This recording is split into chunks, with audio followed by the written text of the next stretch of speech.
Gas connection eKYC విషయంలో రాష్ట్ర వ్యాప్తంగా ప్రజలు గందరగోళానికి గురవుతున్నారు. ఈ నెల చివరి నాటికి గడువు ముగుస్తుండటంతో గ్యాస్ సబ్సిడీ వర్తించదని గ్యాస్ ఏజెన్సీ కేంద్రాలకు పరుగులు పెడుతున్నారు. సిద్దిపేట జిల్లా హుస్నాబాద్ ఇండియన్ గ్యాస్ ఏజెన్సీ కేంద్రం వద్ద గ్యాస్ వినియోగదారులు బారులు తీరారు.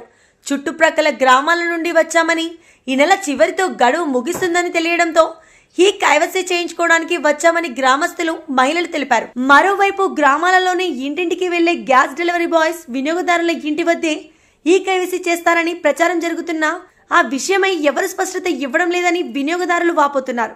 గ్రామాలలో సర్పంచ్లను అధికారులు అడిగితే ఎవరు స్పష్టమైన సమాచారం ఇవ్వడం లేదని, అందువల్లే గ్యాస్ ఏజెన్సీకి వచ్చి ఈ కైవసీ చేయించుకుంటున్నామని వెల్లడించారు.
ఎక్కడ కూర్చోపో ముందు